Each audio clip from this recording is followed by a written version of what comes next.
de redéfinir le spiritisme tel qu'il a été mis en évidence par Allan Kardec en son temps.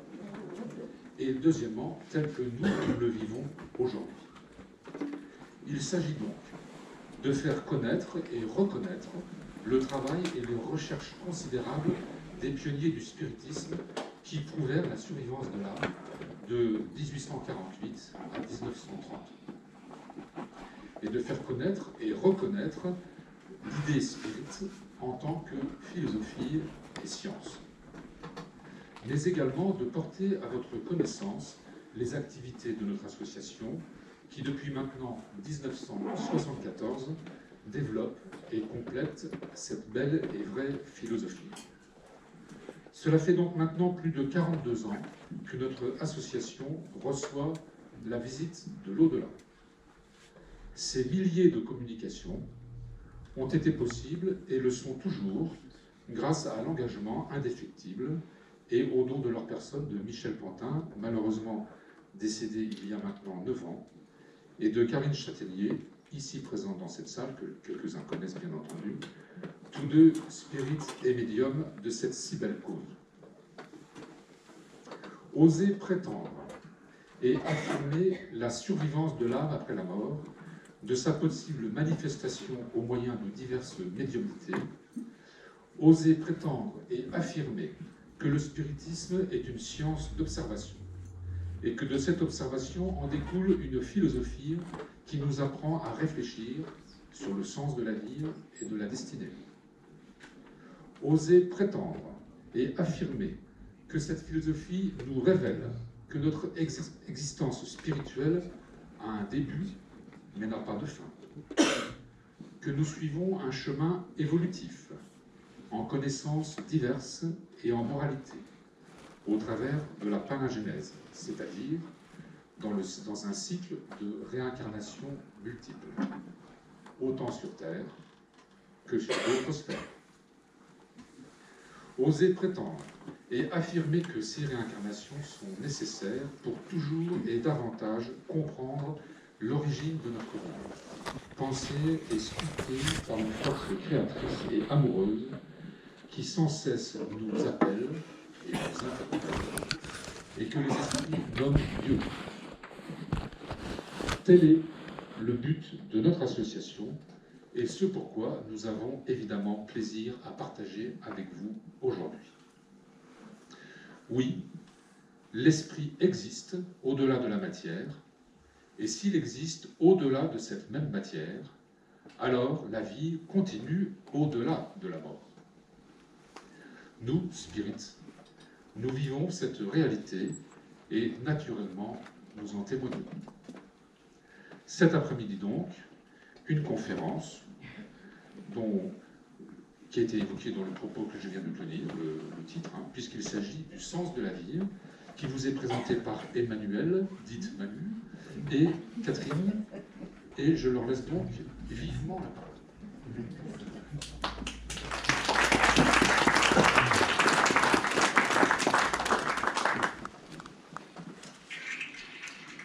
Bonjour à tous.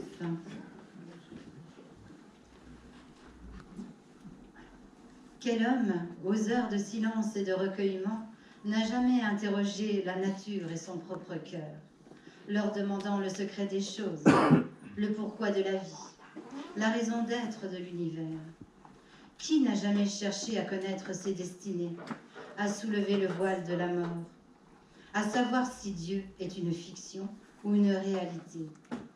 Il n'est pas d'être humain, si insouciant soit-il, qui n'ait envisagé quelquefois ces redoutables problèmes. Cet extrait est tiré du livre de Léon Denis, Le pourquoi de la vie. Bonjour. Nous vous proposons cet après-midi, ensemble, de réfléchir à ce questionnement sur le sens de la vie. Dans une première partie, nous évoquerons brièvement quelques approches sur ce sujet, et dans une deuxième, nous vous présenterons le sens de la vie à la lumière du spiritisme, c'est-à-dire à partir des réponses apportées par les esprits qui se communiquent aux hommes.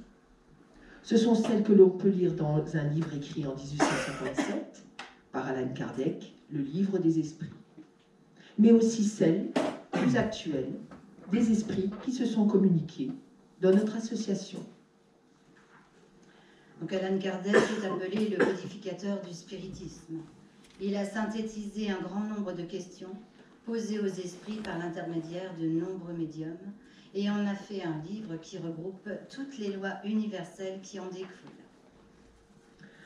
Pour introduire cette vertigineuse question qui fait encore s'interroger nombre de penseurs, de philosophes, mais aussi tout un chacun dans le secret de son âme, nous vous proposons une vidéo sur laquelle diverses personnes sont interrogées sur le sens qu'elles accordent à la vie.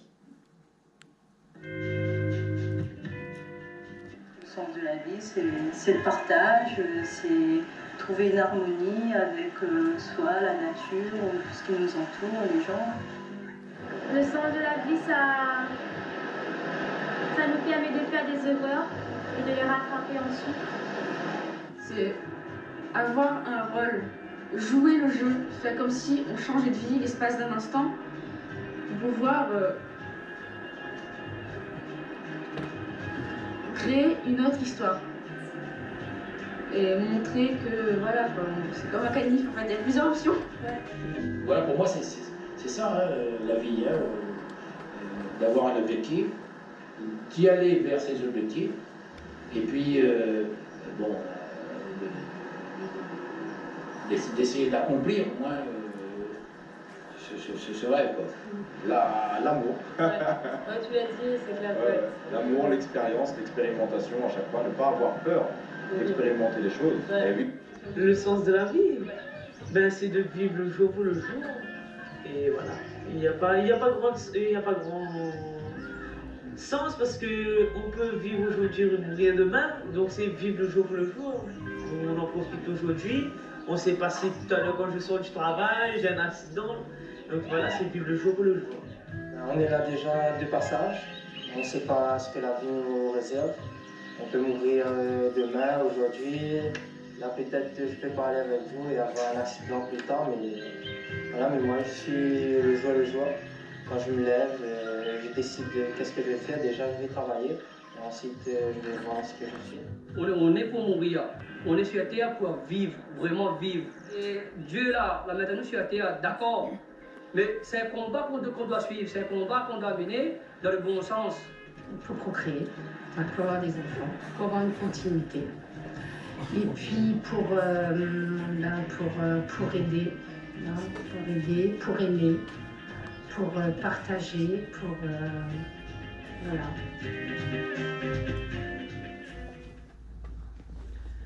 On constate que la question de savoir si la vie a un sens ne s'impose pas à tout le monde de la même manière. La plupart des personnes interviewées mettant en avant ce qui leur semble important dans la vie.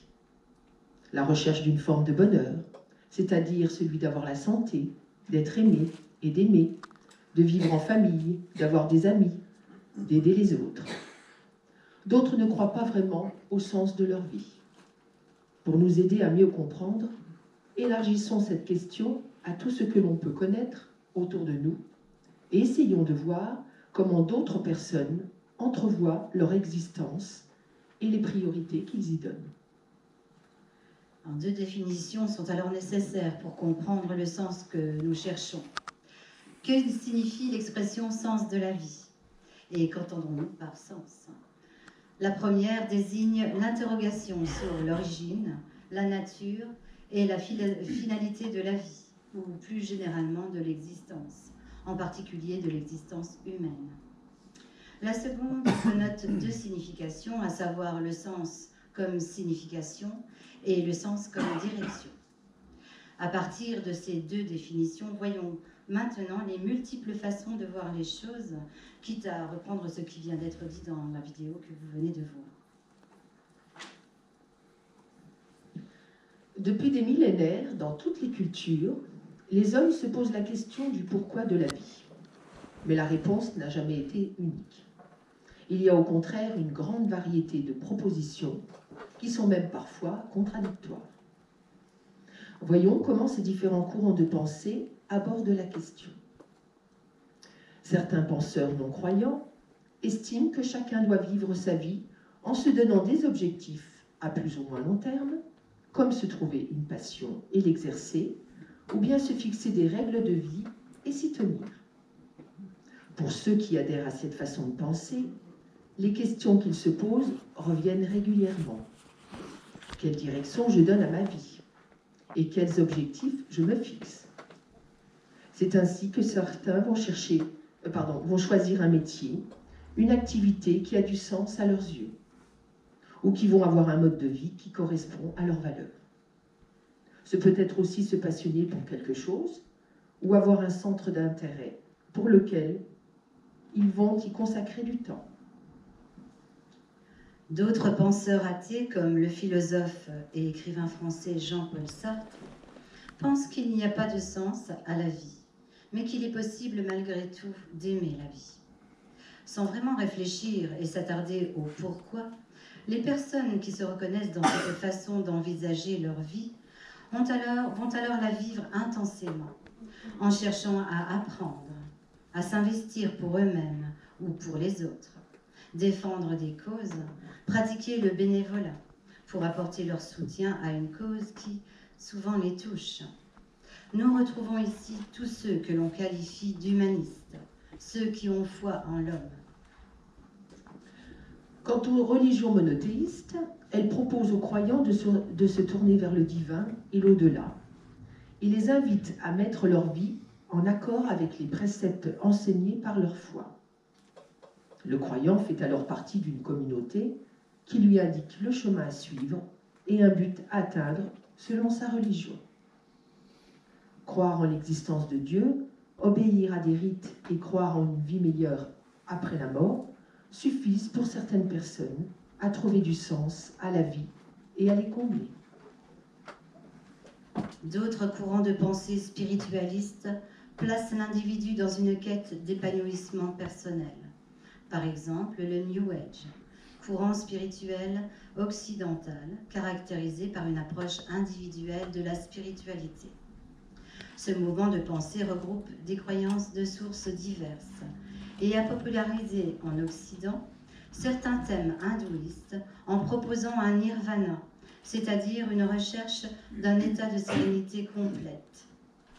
De plus en plus de personnes se retrouvent dans ces mouvements et se tournent vers un accomplissement personnel, un éveil individuel et marqué par le travail sur soi dans un but ascensionnel. Il existe également une multitude d'autres approches spiritualistes vers lesquelles se tournent nombre de personnes désireuses de trouver un sens à leur vie et qui ne se reconnaissent ni dans l'une ni dans l'autre des idéologies que nous venons de citer. Ce sont souvent des gens perdus ou déçus. Certaines peuvent même conduire à des dérives sectaires qui, souvent, isolent les individus en rompant tous les liens familiaux et sociaux. Et puis il y a tous ceux qui vont et viennent dans la vie, sans pouvoir se poser véritablement ces questions, car pour eux la vie est une lutte de tous les instants. Les difficultés qu'ils rencontrent dans leur vie, chômage, difficultés sociales, financières, psychologiques, physiques, les obligent à constamment chercher des solutions à leurs problèmes. La vie est alors une course à la survie. Dans l'état actuel des choses, dans notre société actuelle et partout dans le monde, ils sont encore nombreux à se débattre pour vivre ou simplement survivre. Ventre affamé n'a point d'oreille, ne dit-on pas. Pour toutes ces personnes en détresse, la question du pourquoi prend une toute autre formulation. Et c'est ainsi que des questions leur reviennent sans cesse. À quoi ça sert de vivre? La vie a-t-elle un sens quand je souffre tant? La vie vaut-elle le coup de se battre quand tout semble perdu d'avance? Et souvent, quand on leur pose la question de l'existence de Dieu, certains y croient et d'autres pas du tout. D'une façon générale, nous constatons que la vie nous réserve de nombreuses épreuves. Et lorsqu'elle se présente à nous, la question du pourquoi de la vie surgit. C'est le cas lorsque nous sommes confrontés à la mort d'un proche ou d'un ami, à une souffrance physique ou psychologique, ou lorsque nous regardons autour de nous et que nous nous rendons compte des injustices et des cruautés de ce monde. Même lorsque tout semble aller bien, nous pouvons être amenés à nous poser la question du bien fondé de notre vie. Parfois, certains ressentent un vide intérieur et ne se sentent pas heureux malgré une vie d'apparence comblée. Le but de la vie est-il seulement d'acquérir des biens ? Ces gens-là finissent par remettre en cause leur mode de vie, au point de désirer en changer quand ils le peuvent. Voici une vidéo qui illustre cette quête de sens. Un petit burn-out très commun, d'ailleurs, aujourd'hui c'est très commun de faire son burn-out, m'a permis un petit peu de dire wow, qu'est-ce qui s'est passé, qu'est-ce qui m'a échappé, et maintenant je reprends en main les choses progressivement.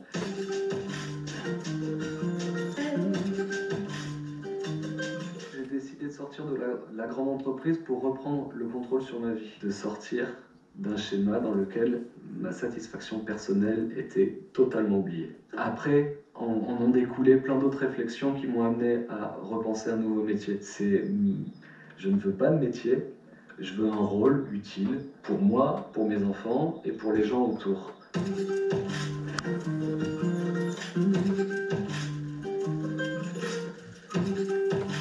J'étais dans un grand groupe d'énergie sur Paris. Je faisais entre autres du trading d'énergie. Mon métier était de rendre rentable des machines de production qui n'étaient plus rentables. Des vieilles machines qui avaient plus de 20 ans, qui produisaient normalement de l'électricité. Avant, j'étais sans arrêt sur le qui-vive. Aujourd'hui, il y a quelque chose qui se détend. Je me sens en place. Alors que professionnellement, j'ai jamais été à un stade aussi incertain. Pourtant, moi, je suis bien dans mes pompes. Ça vient de mon raisonnement. Je suis sûr de ce que je suis en train de dérouler. Ma satisfaction, c'est d'être sur un sujet vital. C'est la seule mission qui me semble avoir du sens dans ma vie. Ça me permet presque de répondre à quelle est ma place sur cette foutue planète. Réponse à laquelle j'étais incapable de répondre il y a encore 5 ans, parce que je m'en foutais de cette question, vraiment. Et d'ailleurs, je pense qu'on me payait principalement pour que j'oublie cette question. Aujourd'hui, je veux juste que mes gamins, ils aient un papa qui est un exemple. Voilà, il fait quoi ton papa? Ben, il fait du bien à la terre. Il fait en sorte qu'on mange sainement. C'est ça mon truc. Je veux pas qu'on... Il fait quoi ton papa? Il a une grosse voiture. On s'en fout. On s'en cogne. Pourquoi semble-t-il si important de trouver un sens à la vie? On constate donc que chacun cherche à un moment ou à un autre de sa vie à lui trouver un sens. Et si l'homme ressent le besoin de savoir, c'est pour éclairer sa vie, avoir l'espoir et la certitude de l'utilité de son existence. Comme nous l'avons dit précédemment, certains ont trouvé des réponses et d'autres non. Pour tous les autres qui cherchent encore, le spiritisme, la philosophie spirite, peut apporter un ensemble de réponses sur la vie, le pourquoi et le comment de l'existence, qui peut apaiser cette angoisse existentielle. Libre à chacun d'en faire sa réponse ou d'en chercher encore d'autres. Nous allons donc partager avec vous le sens de la vie à la lueur du spiritisme. Pour nous être à notre tour interrogés sur cette question, nous serions tentés de vous dire que le spiritisme est d'un grand réconfort pour comprendre la vie. Pourquoi ? Déjà parce que les esprits, lorsqu'ils se manifestent à nous, le font pour nous aider à comprendre qui nous sommes vraiment, c'est-à-dire qu'ils nous révèlent que nous sommes des esprits, issus d'une force créatrice, nommée Dieu. Nous sommes sur un chemin évolutif et notre but est de rejoindre Dieu. Dans tous leurs messages, ils insistent sur le sens que l'on doit donner à notre vie. Immédiatement, des questions viennent à notre esprit. Qui suis-je vraiment? Ça sert à quoi de vivre? Et simultanément, qu'est-ce que je dois comprendre sur le sens de ma vie? Pour y répondre, nous avons choisi de partir de la maxime gravée sur la tombe d'Alan Kardec, Dolmen, qui se trouve au cimetière du Père-Lachaise, à Paris. Naître, mourir, renaître encore et progresser sans cesse, telle est la loi. Essayons de réfléchir à partir de la révélation spirite sur notre origine et le but de l'évolution. Reprenons les différents éléments et ajoutons-leur quelques explications. Je suis un esprit incarné sur Terre dans un but évolutif. Je suis issu, comme tout un chacun, d'une force amoureuse, à caractère attractif, que les esprits nomment Dieu. Autrement dit, je suis né pour me rapprocher de cette force.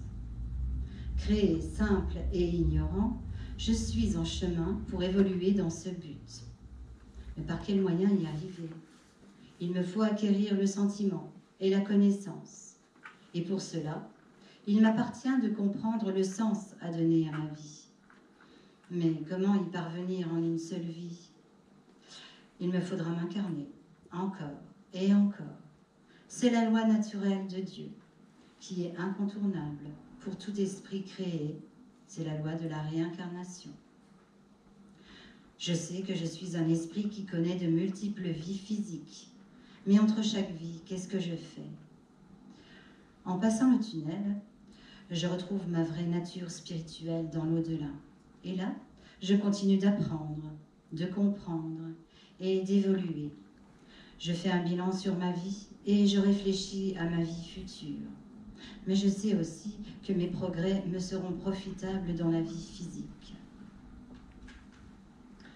Pour souligner toute l'importance du spiritisme, voyons à présent un extrait d'un film sur Allan Kardec, le codificateur du spiritisme, qui présente les fondements de la philosophie spirite contenue dans son livre, Le Livre des Esprits. Alors attention, cet extrait est sous-titré. Professor Rivai.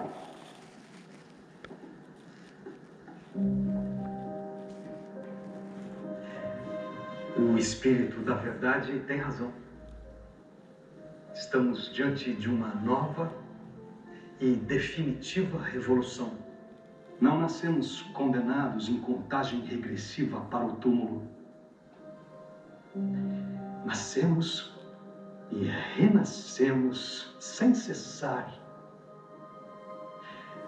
para que possamos crescer e evoluir. Esta é a lei, para que aprendamos a perdoar e sermos perdoados. Amar e sermos amados.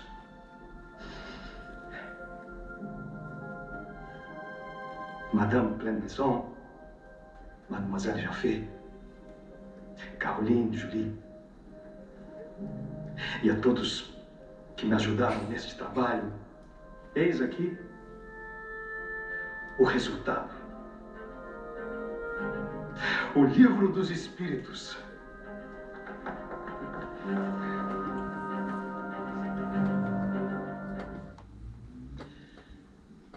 Peut-être aurez-vous aussi l'envie de regarder ce film en totalité. Il est sorti récemment sur Netflix et retrace l'écriture de cet ouvrage fondamental. Pour répondre maintenant à la question « ça sert à quoi de vivre ?» mettons-nous à la place d'un enfant qui aimerait savoir. Voilà ce que nous lui répondrions dans la connaissance spirite sur les conseils des esprits. Si tu es sur Terre, c'est pour comprendre le monde qui t'entoure, comprendre ta place dans ce monde et pour vivre avec les autres. Mais pour cela, il va te falloir apprendre encore et encore.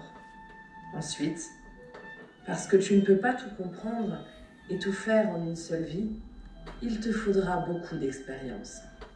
Il te faudra beaucoup de vie. C'est comme à l'école. Une vie correspond à une classe. Dans chaque classe, tu apprends plein de choses, mais tu ne sais pas tout. À chaque fois que tu passes en classe supérieure, tu en apprends d'autres, mais tu as encore à apprendre. Tu seras toujours libre de faire de chaque expérience un apprentissage. Comprendre te fera avancer. Refuser de comprendre te fera redoubler. C'est ta volonté à comprendre la vie qui te fera avancer ou pas. Pour comprendre le monde, il te faut apprendre beaucoup de choses. On appelle cela la connaissance, mais cela suppose beaucoup de travail. Pour vivre avec les autres, il faut apprendre à reconnaître les autres, à les respecter et à les aimer. Apprendre à partager, à faire attention à eux. Tout ce que tu auras appris dans une vie te servira pour les prochaines. Ainsi, tu progresseras pas à pas, en fonction des expériences vitales que tu vivras et des leçons que tu en retireras, car tu restes un esprit libre. Parce que tu as toujours ton libre arbitre, tu seras libre d'apprendre ou pas. C'est un processus lent et laborieux, car il dépend de ta volonté. Les erreurs font partie de ces apprentissages. Mais tu auras toujours la possibilité de les réparer, de recommencer et de réussir là où tu as échoué. À partir de cette explication enfantine, on peut en déduire que l'apprentissage est une ascension lente et difficile, et que les clés de l'évolution, pour tous, sont la réflexion, la connaissance et le sentiment. Pour illustrer notre propos, voici le message d'un esprit reçu en séance. L'homme ne peut supposer la grâce soudaine, la perfection sans comprendre que la perfection nécessite le travail et l'amour. Réflexion et sentiment doivent être l'objet d'un long cheminement qui ne peut se faire en une seule vie. Il faudra maintes et maintes vies, c'est la nécessité de la réincarnation. Nous comprenons bien que l'idée de la réincarnation est une donnée essentielle de la philosophie des esprits, sur laquelle repose la compréhension de la vie, de la mort et de l'éternité. Pour nous expliquer cela, un autre esprit vient nous conseiller et nous encourager à poursuivre notre route en ces termes. Il s'adresse à un spirit. Le chemin te semble parsemé d'embûches et de difficultés. C'est là le chemin de tout un chacun. Ce sont là les difficultés, les embûches ou les freins qu'il faut vaincre et dépasser au nom d'une réalité spirituelle qui se nomme la liberté. Devenir libre signifie simplement être soi-même, apprendre à trouver et à vivre sa vraie nature, le pourquoi de son retour. Cette liberté-là s'apparente aussi à l'équilibre spirituel. Comme vous venez de l'entendre, nous sommes des esprits libres de vivre selon nos choix. Les esprits nous invitent à y réfléchir. Ainsi, nous pouvons nous demander ce qui nous est essentiel. Autrement dit, qu'est-ce que je veux vraiment vivre dans la vie pour être en phase avec moi-même ? Il semble important de comprendre aussi que pour y parvenir, il est nécessaire de passer par de multiples étapes. Dans beaucoup de nos vies, nos premières préoccupations demeurent la satisfaction de nos besoins fondamentaux, se nourrir, boire, trouver un abri. Par ignorance ou par instinct de survie, souvent nous nous opposons. Nous nous défendons, quitte à faire le mal. Il est indispensable de vivre de nombreuses expériences pour réfléchir autrement, pour aller vers les autres et changer nos relations aux autres. Le sens de chacune de nos vies sera donc d'apprendre en sentiment. À ce sujet, voici une clairvoyance faite au sein de notre association, nous permettant de comprendre la difficulté de changer. Elle a été faite sur une personne décédée depuis peu. La clairvoyante s'exprime ainsi. Je ressens que c'était quelqu'un qui était profondément tourné sur lui-même, très égoïste, qui ne s'occupait pas vraiment de ses proches, ni de ceux qui pouvaient l'entourer. L'esprit dit, je n'ai pas réellement vécu, j'ai une part de responsabilité dans ce que je n'ai pas transmis ou mal transmis. Je découvre qu'une attitude peut blesser, qu'une parole peut faire souffrir, qu'une absence peut avoir des conséquences. J'ai mis du temps à comprendre ce qui m'arrivait après ma mort. Je commence seulement à comprendre et à réfléchir. Alors cet esprit est auprès de son guide. Le guide, c'est un esprit qui nous aime et que nous avons connu dans une ou plusieurs de nos vies. Il décide de nous suivre et de nous conseiller. Il nous aide à faire le bilan de notre vie passée, à notre arrivée dans l'au-delà et à réfléchir à notre avenir.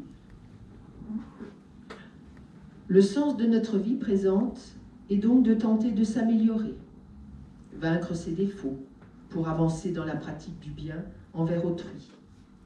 De plus, en parallèle, nous apprenons en multiples domaines. Les possibilités sont immenses et les savoirs infinis. C'est ainsi que notre vie nous apparaît comme une succession d'apprentissages qui nous sont nécessaires.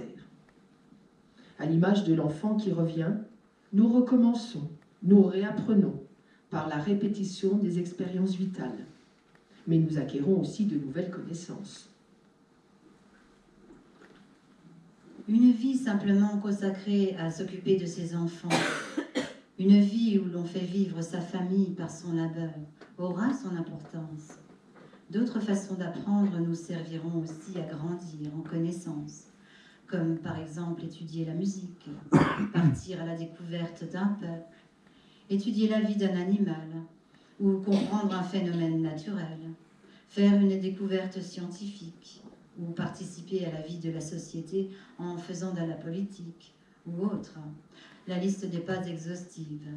Elle peut être longue, tant il y a à apprendre. Tous les apprentissages sont complémentaires. C'est la somme des apprentissages dans une vie et la somme des vies qui compte. Dans leur message, les esprits nous invitent à l'intérieur d'une même vie à nous ouvrir toujours plus au monde qui nous entoure, à mieux le connaître et à l'aimer.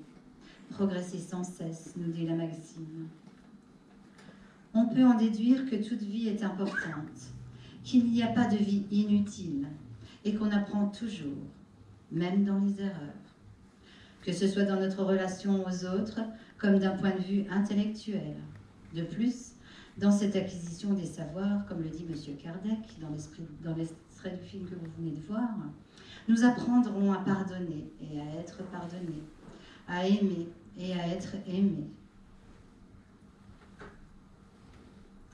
C'est ainsi que l'on peut s'expliquer les différences entre les êtres humains au niveau de leur aptitude, de leur capacité à apprendre, à comprendre, à aimer. On comprend aussi que nous n'avons pas tous les mêmes acquis, les mêmes centres d'intérêt, la même compréhension du monde qui nous entoure. En constatant les fortes disparités sur la Terre, on se rend compte simultanément que nous sommes sur une planète globalement de peu d'évolution et que l'ambivalence du bien, à savoir le partage, la solidarité, le souci de l'autre, et du mal, c'est-à-dire l'égoïsme, le désir de domination, l'orgueil, cette ambivalence est encore très présente. Parce que nous sommes encore ignorants, notre infériorité nous pousse encore trop souvent à nous opposer les uns aux autres. Un esprit nous donne cette réponse. La vie est une école perpétuelle de l'amour. Les hommes souvent ne se parlent pas, ne communiquent pas. Lorsqu'ils se parlent, la plupart du temps c'est pour se haïr, s'invectiver de toutes les sortes, sur tous les tons, jamais pour réfléchir ensemble, pour avancer ensemble et pour simplement s'aimer. S'aimer veut dire accepter l'autre au-delà de la représentation que l'on peut s'en faire, au-delà des barrières sociales, raciales. Ces mots sont dits par des hommes de bien qu'il faut écouter et suivre sur cette terre. Ainsi, il apparaît comme nécessaire pour notre évolution d'ouvrir notre conscience aux autres, de se soucier d'eux et de ce qu'ils vivent. Autrement dit, de devenir de plus en plus altruiste. À ce sujet, voici le message d'un esprit qui nous invite à tendre vers ce plus d'humanité et nous conseille ainsi. N'écoutez pas ceux qui opposent les hommes les uns aux autres. Dites-vous bien que s'ils formulent cette opposition, c'est qu'en vérité, cela est fait pour leur seul intérêt, pour leur seul bénéfice. Écoutez les voix qui appellent à plus d'humanité, à plus de justice, à plus de tolérance. Suivre la parole de ceux qui aiment, tenter autant qu'on la peut d'accomplir cette parole, voilà qui est bien. La compréhension de la vie doit nous amener à considérer les autres comme nous semblables, avançant comme nous sur un même chemin d'évolution. Le sens de la vie, c'est aussi s'ouvrir aux autres, où le sentiment de fraternité nous anime progressivement. Attention particulière qui se tourne peu à peu vers l'autre et peut se faire dans notre vie de tous les jours, tout autour de nous. Avant de devenir des Mères Teresa ou des Gandhi et suivre leurs paroles de fraternité, il y a des petits gestes, des petites actions que nous pouvons faire au quotidien et qui nous font grandir, agir dans le sens du bien. À nous de réfléchir à la manière de le faire.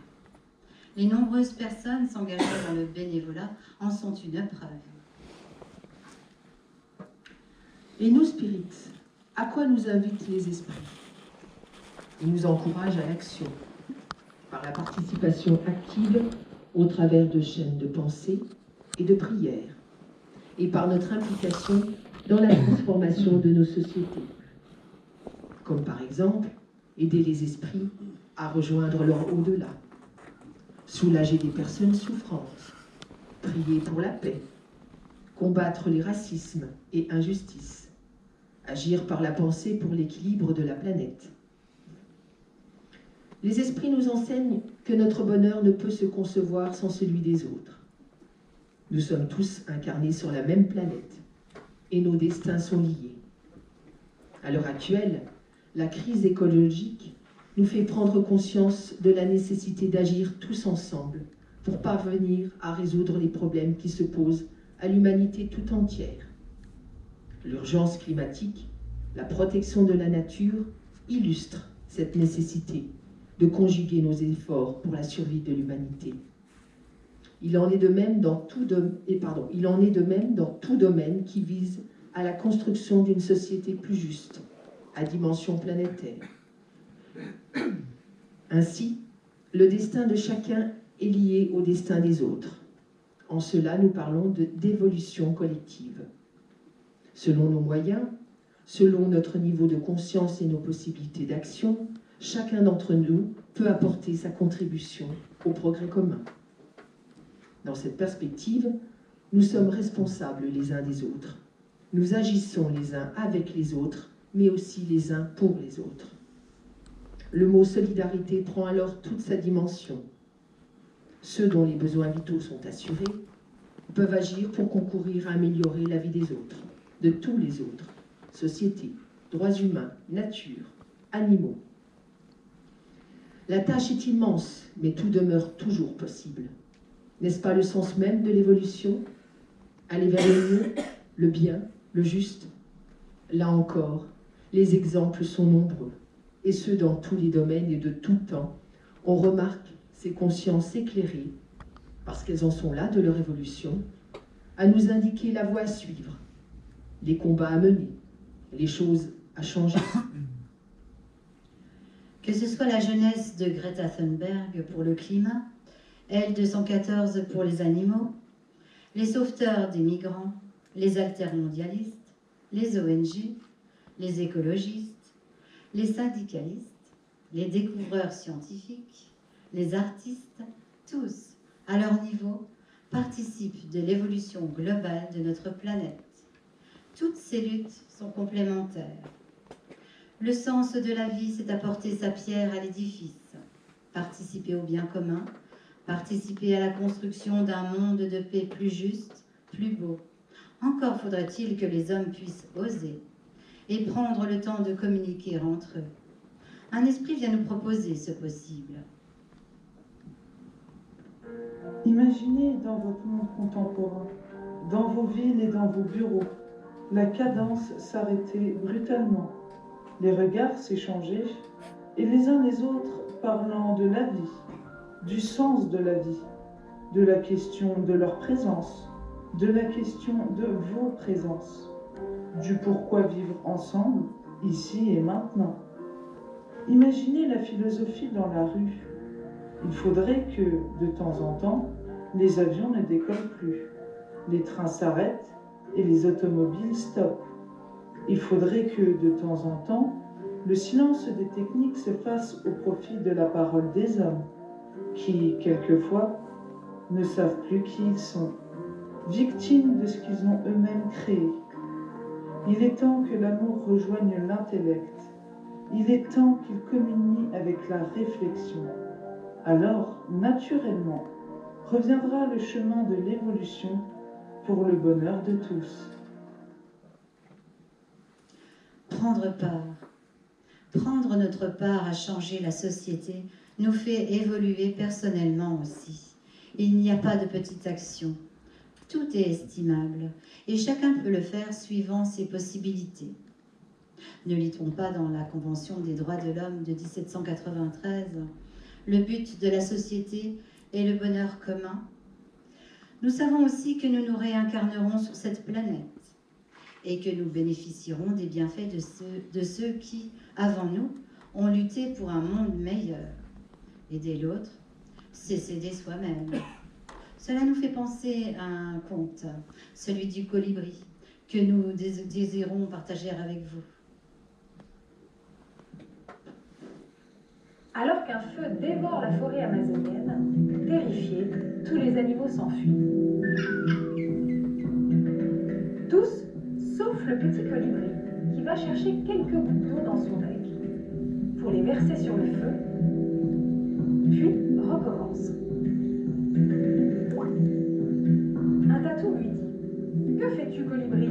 Tu n'arriveras pas à éteindre le feu à toi tout seul. » Et le colibri lui répond « Peut-être, mais moi au moins, j'aurais fait ma part. » D'ailleurs, c'est un conte qui est repris par une association qui s'appelle Colibri, et notamment Pierre Rabhi, qui est le porte-parole de ce mouvement. Nous parlons de chemin que nous empruntons tous ensemble. Mais alors, pour aller où? Vers quel objectif? Nous savons que nous sommes tous des esprits sur un chemin évolutif. Mais il est impératif de considérer la cause. Elle porte pour nom Dieu, une force infinie à l'origine de toute vie. Arrêtons-nous quelque peu sur notre origine divine, même si cela dépasse encore notre entendement. Les esprits, à travers leur message, ne cessent de tenter de nous faire appréhender ce Dieu. Oui, bien loin de toutes ces caricatures inventées par l'homme qui, par ignorance, a parlé au nom de Dieu. Il existe une force incommensurable d'amour qui est à l'origine de toute vie, de tout ce qui est, de matière ou d'esprit. L'esprit de Gabriel Delanne, spirit engagé qui continua l'œuvre d'Allan Kardec après son décès, nous en donne une autre représentation. L'homme a cru, pendant des siècles, en un père, en un Dieu juge vindicatif. Ce Dieu-là, qu'il fallait craindre, autant dans l'intellect que dans le cœur, a disparu des jeunes consciences réincarnées au profit d'un autre sens de la divinité. Dans son message, l'esprit de Teilhard de Chardin nous l'affirme. Le Père existe. Dieu, notre Père, existe. Il existe dans vos cœurs et dans vos consciences. Il existe dans vos réflexions, dans vos intelligences, dans toute nature animée et inanimée, dans tous les corps, tous les regards, toutes les observations. Vous y trouverez la présence de la force divine. Un autre message, celui de François d'Assise, qui fut homme de foi, homme amoureux de la nature, et qui nous invite à le ressentir autrement. Je regardais l'herbe, la fleur, le papillon, l'oiseau, le ciel et ses nuages, et la cime des montagnes. Je savais que tout cela existait à cause de notre Père. J'ai dit que la nature était mon Dieu. Je m'allongeais dans le pré et mon corps faisait corps avec la terre. Je la sentais qui tournait et je tournais avec elle. J'étais bien, je m'approchais, j'ouvrais les yeux, je regardais la voûte du ciel. Allongé dans l'herbe auprès de la rivière, l'oiseau venait jusqu'à moi. Il sifflait, heureux et libre. Les temps présents empêchent souvent l'exaltation des âmes. L'homme n'ose pas. Il a souvent peur de crier sa foi naturelle, car les autres, les religieux l'observent et le jugent. Dans son livre des esprits, Allan Kardec pose la question de la preuve de l'existence de Dieu. Écoutez la réponse. Il n'y a pas d'effet sans cause. Cherchez la cause de tout ce qui n'est pas l'œuvre de l'homme et votre raison vous répondra. Lors de l'écriture du livre des esprits, Allan Kardec a travaillé avec de nombreux médiums pour en donner une définition universelle pour Dieu. Nous vous proposons un autre extrait du film biographique Kardec. Nous sommes au moment où M. Kardec, en étudiant la communication spirite, se rend compte qu'il est face à un ensemble gigantesque de connaissances universelles. Il développe alors une méthode infaillible et rigoureuse pour codifier cela. Il va interroger différents médiums, ceux que vous avez vus dans la première partie, sur la même question. Et ici, c'est la question de Dieu. O que é Deus? O que é Deus?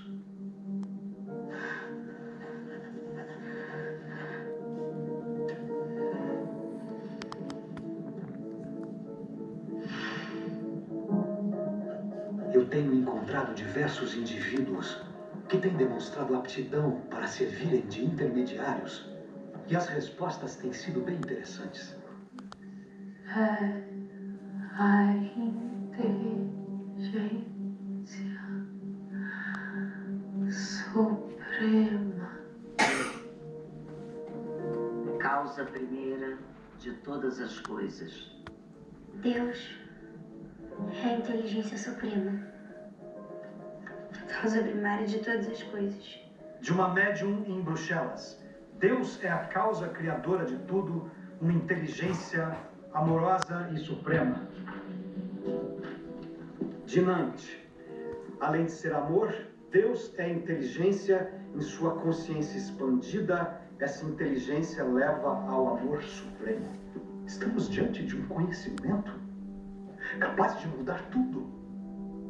Simplesmente tudo. Tudo o que pensamos sobre a vida. Tudo o que conhecemos sobre nós. De onde viemos, para onde vamos. Quem somos. Para que vivemos.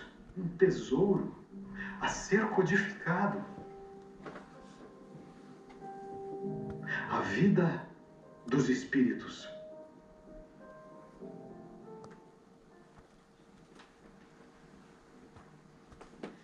L'homme cherche à savoir qui est Dieu alors qu'il faudrait dire qu'est-ce que Dieu. Dans le nouveau livre des esprits, écrit par Caroline Châtaignier en 2002, la question de Dieu est ainsi traitée. Pensée amoureuse et créatrice, omniprésente et omnipotente, dont le caractère principal est de n'avoir ni commencement ni fin. Plus loin dans le livre, nous pouvons lire « Vous devez considérer Dieu comme un but à atteindre, celui de la perfection, c'est-à-dire la vérité, la justice, pas celle des hommes, la charité, l'amour de son prochain. » Le sens de la vie, c'est aussi cela. Commencer à intégrer dans sa réflexion l'origine de tout, Dieu, et envisager progressivement cette réalité spirituelle comme d'une importance primordiale. Ceci afin de nous aider à comprendre qui nous sommes et vers quoi nous allons. Alors notre but existentiel sera de nous parfaire en toute liberté. Pour résumer cette seconde partie, alors oui, nous pouvons dire que notre vie a un sens et que pour nous, le spiritisme nous donne les clés de la compréhension de la vie.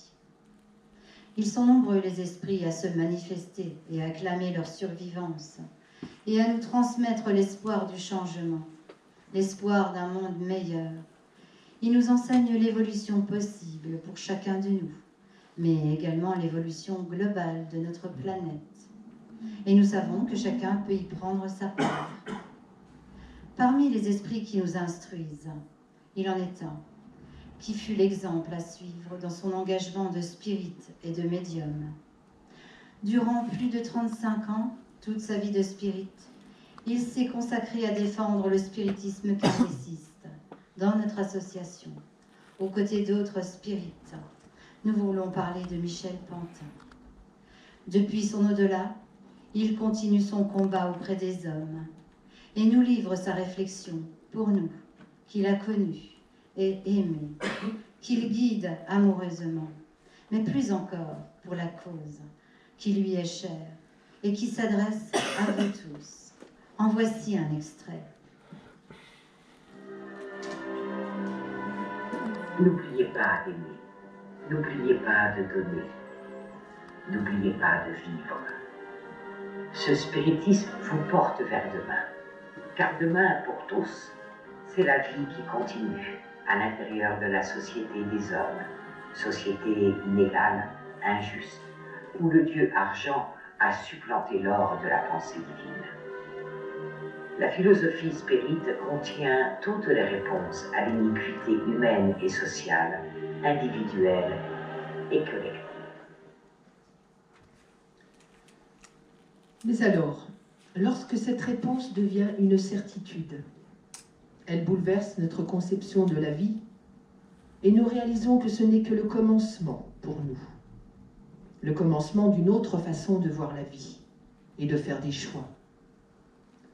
Cette prise de conscience, c'est comme si j'avais ouvert les volets en grand. L'horizon que je croyais fini s'élargit devant moi et s'ouvre devant moi le champ des possibles. À l'angoisse de « qui suis-je vraiment ?», je la remplace par cette affirmation. Je suis un esprit vivant pour évoluer. Mais simultanément, mon regard se tourne et de tous côtés, je vois les autres, tous les autres, qui cheminent comme moi. Alors je me sens liée à eux. Alors je me dis que je peux aider autour de moi, aider aussi les autres à trouver un sens à leur vie, pour mes proches, mes amis, mes amours, les personnes que je vais croiser sur ma route. Je suis là pour me grandir, mais également apporter aux autres une part de ce que j'ai compris sur le plan de la connaissance et du sentiment. Je vois le monde autour de moi étant de malheur, mais je comprends que nous en sommes là de notre évolution et que tout peut toujours changer. Je comprends que je peux et dois prendre mon destin en main. Je suis un, parmi la multitude, mais je sais que je peux aussi beaucoup, si telle est ma volonté. Je regarde tous ceux qui, d'hier à aujourd'hui, nous montrent la voie du bien à suivre, et je me dis que moi aussi, je peux, avec ce que je suis, apporter quelque chose à l'autre. Alors, habité par cette certitude, malgré les difficultés, les erreurs, les doutes, les faiblesses, je peux donner du sens à ma vie. À moi de faire de cette vie qui s'ajoute aux autres vies, une vie où je parviendrai à me sentir utile, à choisir ce que je veux vraiment vivre, à trouver mes passions, mes priorités, et peut-être là, me sentir sur la voie de ma réalisation. En d'autres termes, sur la voie du bonheur. Nous vous remercions pour toute votre attention.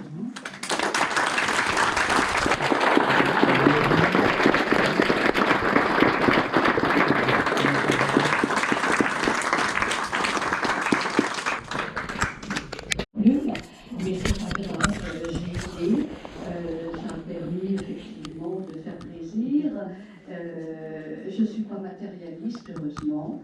Et aujourd'hui, je suis en retraite, je suis bénévole, je livre des écoles, je vais livrer aux personnes âgées et je m'occupe d'une illettrée. On n'appelle plus illettré, on appelle apprenant parce que c'est très péjoratif.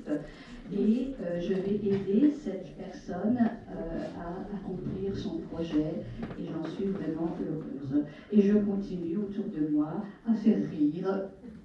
Et j'en suis heureuse, voilà. Et c'est mon sens de la vie et c'est ma mission de vie. Voilà ce que je voulais dire. Merci de votre attention. Alors,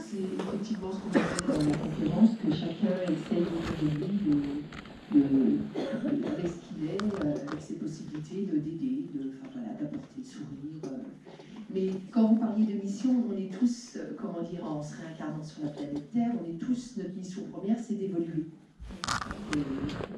Donc ça concerne tout le monde. Et j'oublie de dire quelque chose, là, on va m'entendre. J'ai le seul regret, c'est de ne pas croire en Dieu.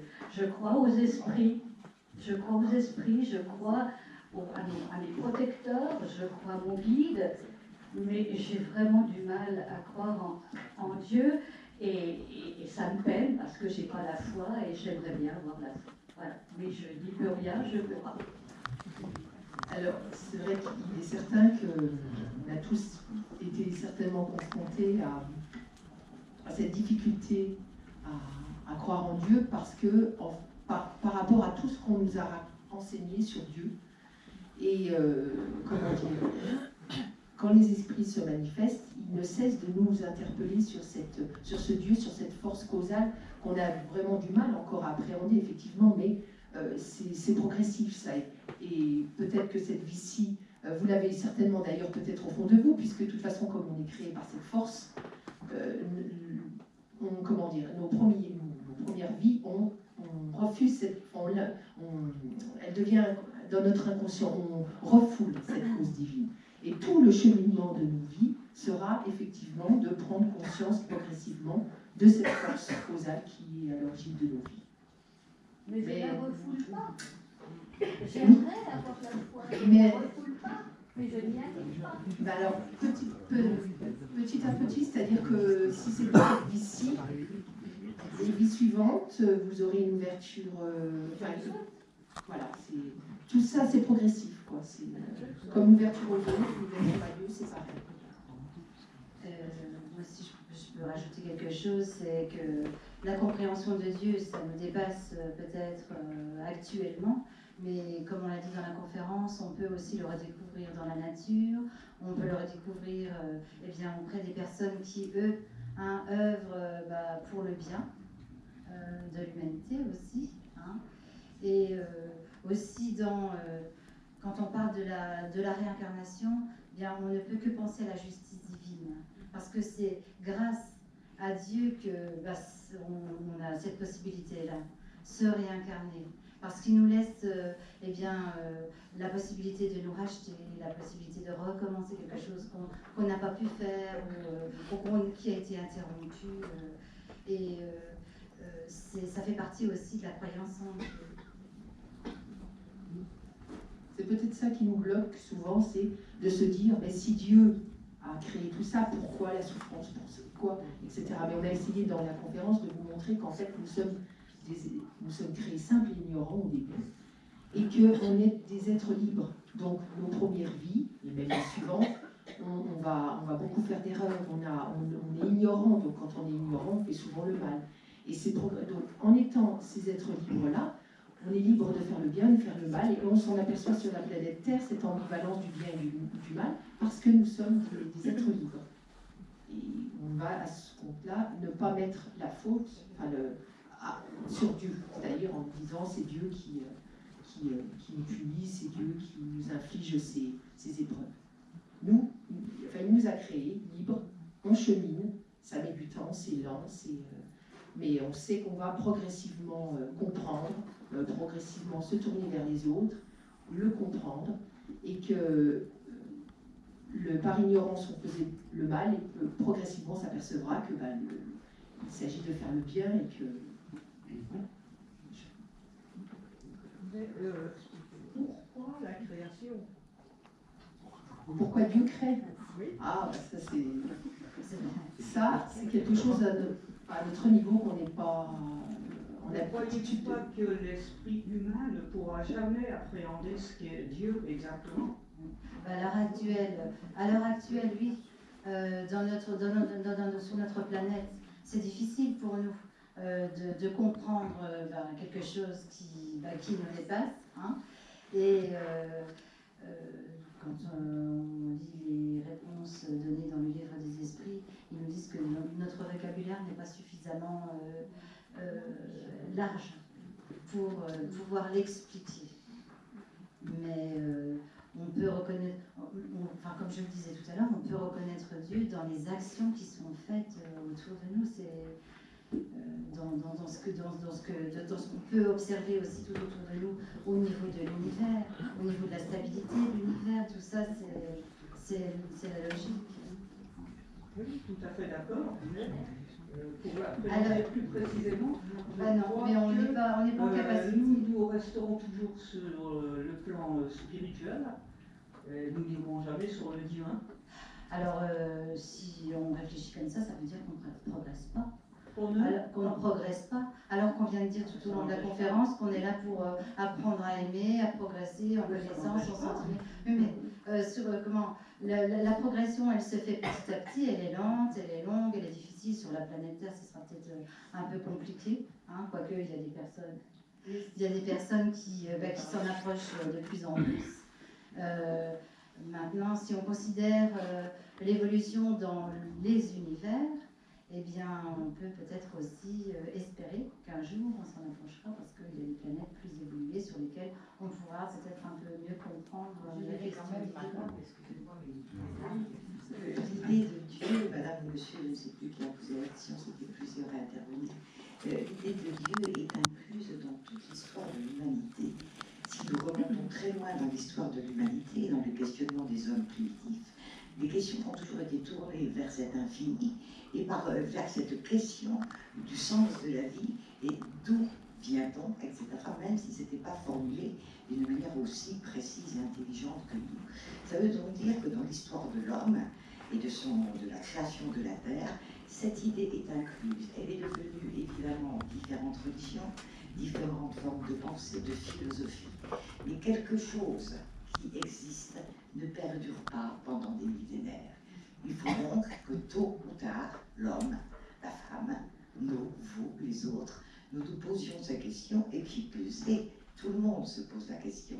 Et je crois qu'il ne faut pas se demander si l'humain peut appréhender Dieu, ou on appréhende l'idée de Dieu.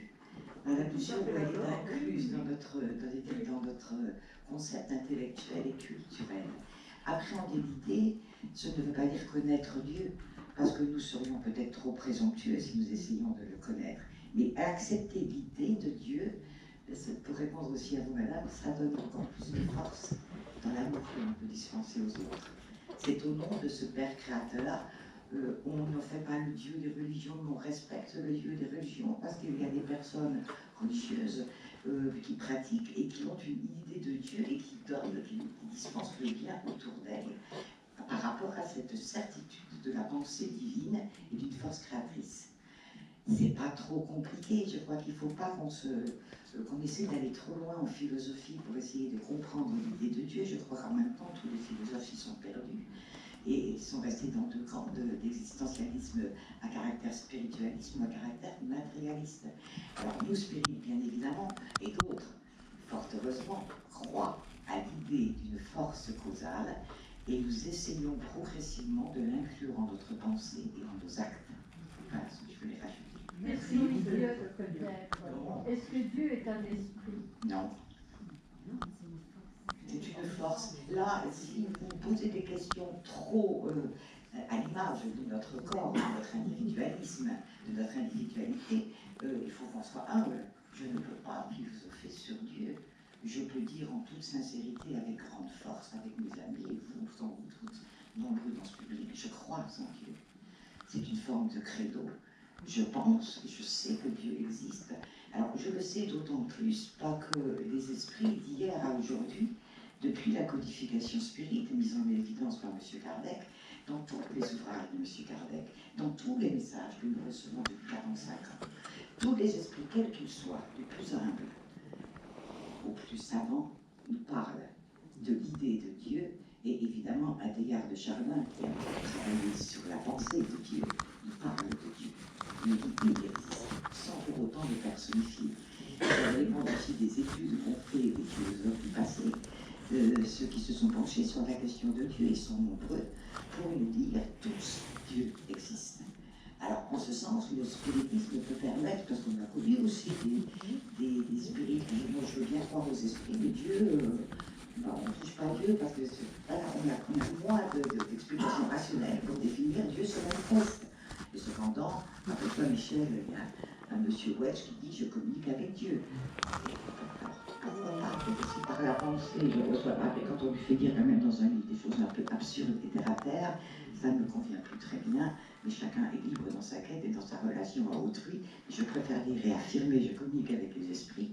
Nous communiquons avec les esprits, avec Dieu, mais je pense souvent à Dieu.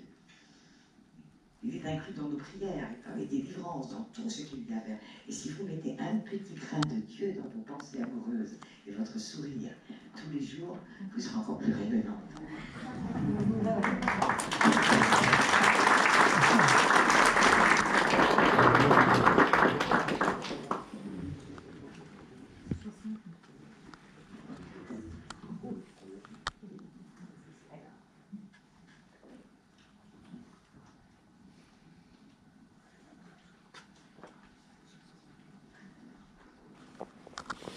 Vous pouvez poser des questions plus terre à terre. Hein.